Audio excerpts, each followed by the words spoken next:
Sometimes women spend a lot of time stepping back, just not trying to draw attention to ourselves. I've had an interesting experience since my trip to India. I had a wonderful time meeting with the deaconesses there. And one of the things that they insisted that we make time for was a trip to a shop.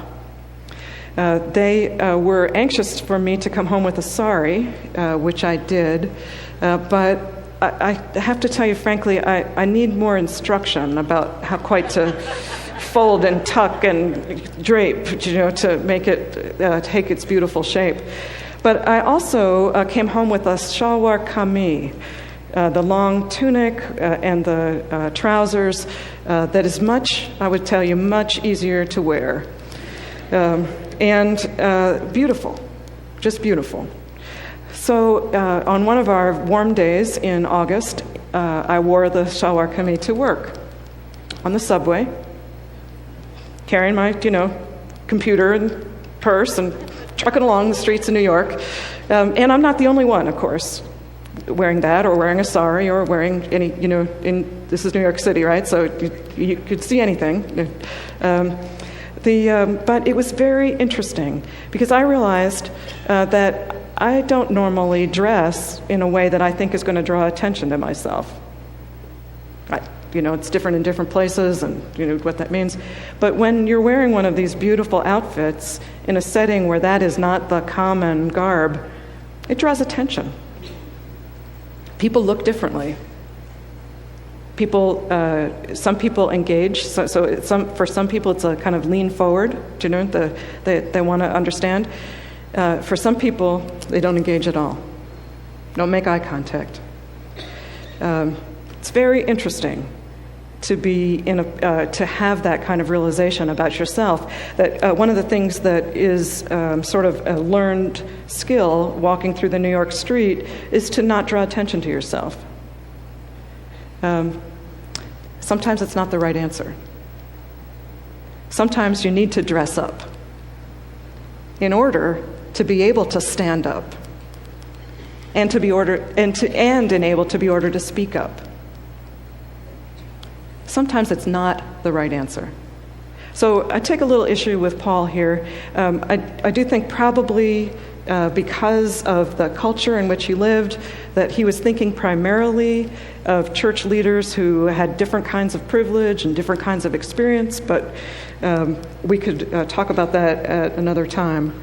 But it is important for us to think about our roles in the community, being one of many, and having our particular gifts.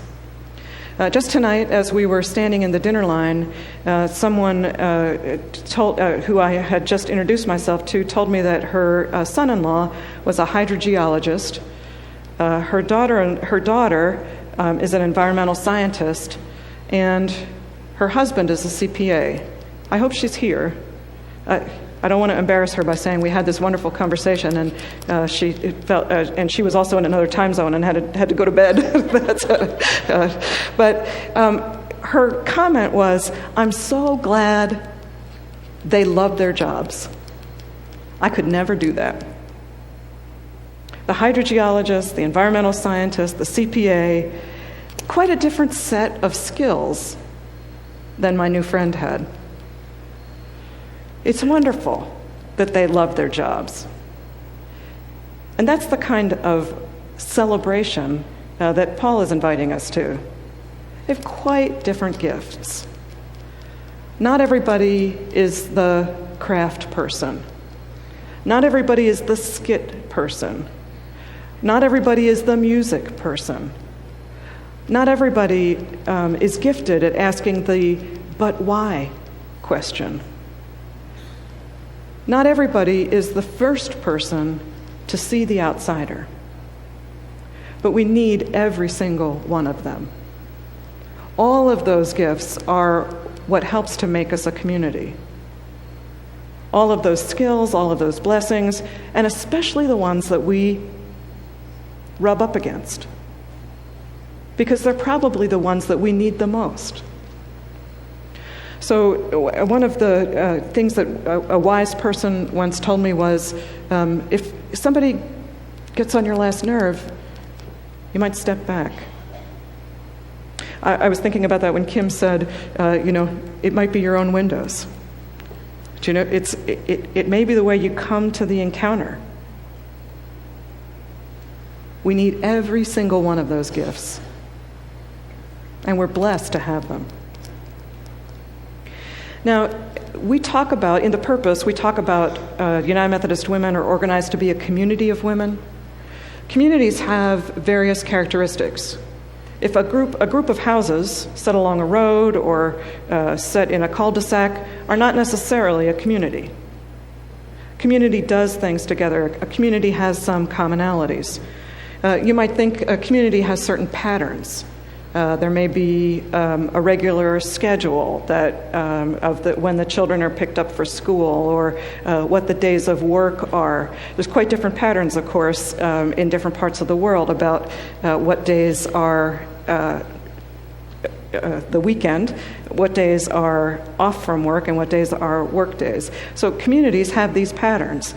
I've been paying attention to that in New York. I'm still sorting out whether or not it's a good thing to have a car in New York. Sometimes it's handy, and sometimes you just wish you didn't have it.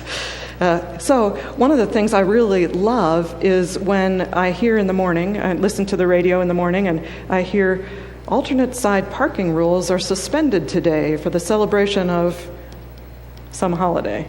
I've never been so glad for Lincoln's birthday in my life, as I don't have to move the car today. It's great. But there's a lot of holidays. They're not all names I can pronounce, and they're certainly not all names I can spell. It's a different kind of community, different kinds of patterns, different celebrations, different kinds of parades, different kinds of costumes, different kinds of food, different kinds of time patterns, what's early in the morning to someone, what's late at night to someone. All of those patterns are things that shape a community. Relationships shape a community. They shape our community.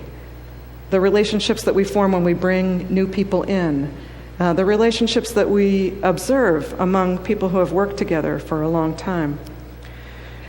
There's also ways of speaking that form a community. I was thinking as I was listening to the beginning of the program tonight that not all of us speak the same way. Some of you knew that Dr. Dye was from Kentucky. Hard for me to tell. Most of you knew that I was not from North Carolina. We have different ways of speaking. And United Methodist Women have some pretty different ways of speaking.